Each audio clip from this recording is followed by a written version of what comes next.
Choosing between a lump sum or a monthly pension option is a massive decision because it can completely change the trajectory of your retirement. It's an irrevocable choice that can determine whether you thrive in retirement or simply just survive retirement. So in today's video, I'll share how you can determine which option is best for your retirement, factors that can influence your decision beyond the numbers, and then I'll share a real-world example of how we helped a client of ours pick between the lump sum versus the monthly pension option.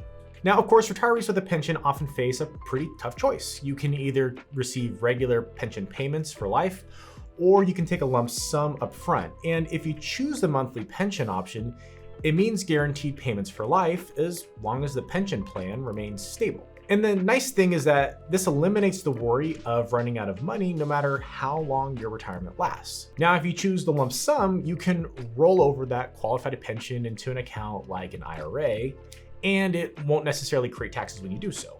Then you can invest the money and create income from it during retirement as income. And then any remaining balance could be passed on to your spouse or heirs, which is nice if you have some legacy goals. Now, of course, the downside is that if you don't invest wisely, there's a risk you'll be running out of money. I'll point you in the direction of how you can avoid making that mistake later in this video. So how do you determine whether or not the lump sum or monthly pension option is better? Well, it turns out it's quite easy to figure that out mathematically. You can calculate which is better by looking at what is known as the internal rate of return needed on a lump sum of money to match a monthly pension option. And the simple way to think about a fancy math model like internal rate of return is just know that it helps you figure out if an investment will make you more money than you put in.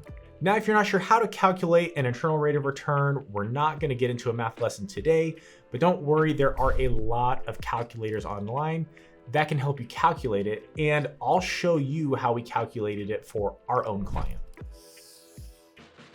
But math aside, I'd argue the biggest factor that will influence your decision is whether or not your pension has cost of living adjustments, otherwise known as COLA. Now, this may sound familiar if you know about things like Social Security, since folks eligible for Social Security benefits are eligible for annual increases to try and keep their benefits on pace with inflation.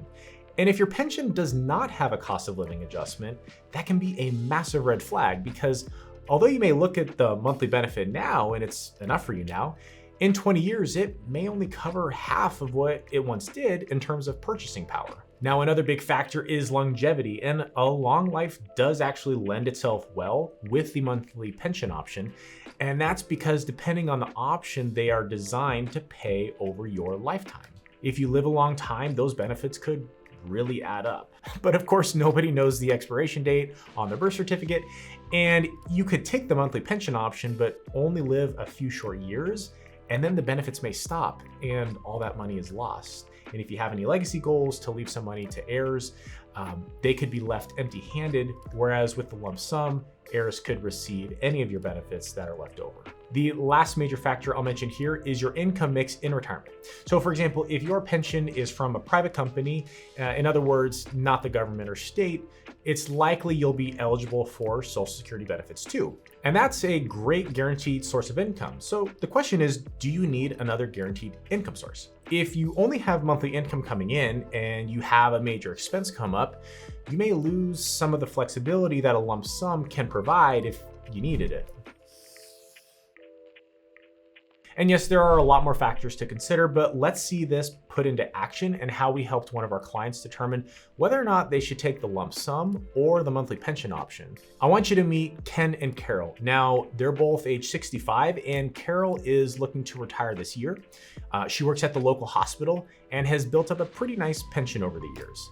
And if she were to take the lump sum, it'd be about $504,000. And she could take that sum of money and roll it into an IRA and then create income from the IRA account to meet her needs. With the pension option, she has a few options. She could take a monthly pension on just her life, and that'd be about $2,640. And she also has a 50% joint and survivor option that would pay her about $2,510 a month. With an option like that benefit, the benefit is lower because if she were to pass away, then Ken would receive 50% of her benefit for the rest of his life. She also had a 75% joint and survivorship option, and that was about $2,400 a month. And again, if she were to pass away, then Ken would receive about 75% of that, which is roughly $1,800 a month for the rest of his life. And this may go without saying, but the reason why the monthly benefit amount decreases if there's a survivor benefit is because these companies aren't dumb, and they're realizing that the likelihood of two people living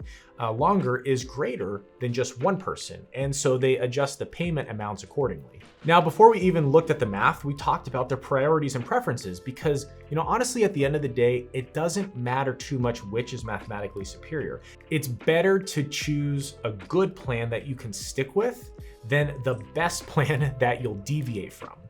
So we talked about what they wanted and took their whole financial picture into consideration. And Carol wasn't necessarily in pristine health, and although she worked in healthcare, there was a legitimate case that she wouldn't live into her 90s. Plus, looking at her family history, she didn't necessarily have family longevity on her side. And she also had Social Security benefits, which would create a base layer of income throughout retirement. And together, Ken and Carol valued having flexibility over certainty.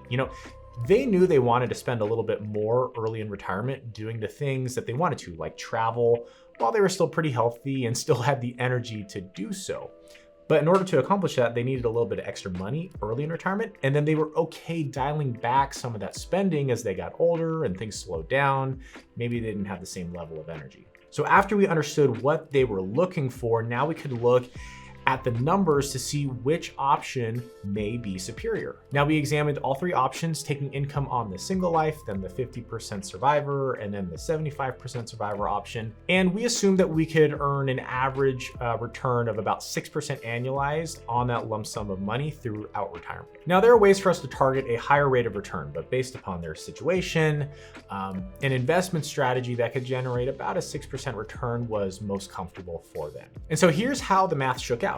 And again, the analysis that we're executing is looking at the internal rate of return. What we're seeing here is that if she lived until age 95, we would need an annualized return of 4.8% on that lump sum of money to match the same type of income from the single life pension plan.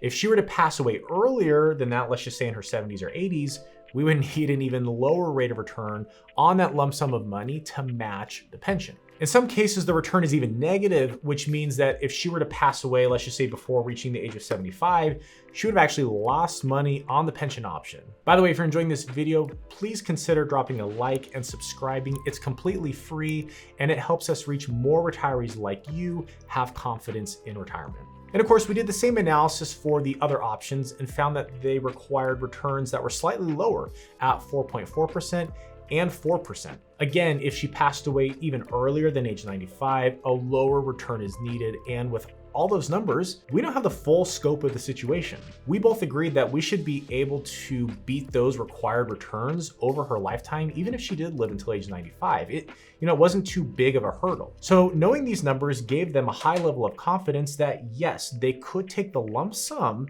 and then invest it wisely while generating the income that they needed throughout retirement, while also giving them the flexibility that they desired. And then of course, if Carol didn't live as long, that remaining balance could then go to Ken and then subsequently could be passed on to their children. But here's the deal. The main reason it made sense to take the lump sum in this situation is because her monthly pension option didn't have that cost of living adjustment. And as I discussed earlier, this is a really big deal. So I'll show you an example of that exact same pension, but let's just say her pension option provided like a 2% annual cost of living increase to try and keep pace with inflation. And this drastically changes the numbers. And in this case, the choice between a lump sum or a monthly pension option is less black and white. If she had a decent life expectancy and lived until age 95, she would need to earn an annual rate of return of about 6.8%. And it's not unreasonable by any means to earn that rate of return, but it's not necessarily a slam dunk like it was in the previous case. You'd really want to weigh in what you value more, the certainty with no upside and no flexibility, or flexibility with upside and no certainty. And this is why each situation is unique and every pension plan is different, so you have to look at what you value most, the like the specific numbers of your pension plan, and what those numbers support. Now, when they took the lump sum, we had to do two things. Number one, create a systematic income stream from her IRA account, but then number two, invest it wisely to support that systematic income stream.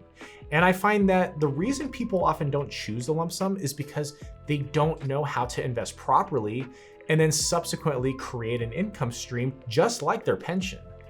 And that's a legitimate fear, because if you don't do things the right way, then you do run the risk of running out of money in retirement. Failing to create income the right way is what's going to cause you to have a horrible retirement. And if you're wondering how to invest to create that monthly income while not also running out of money, I made a video breaking down different strategies, and you can watch that right here.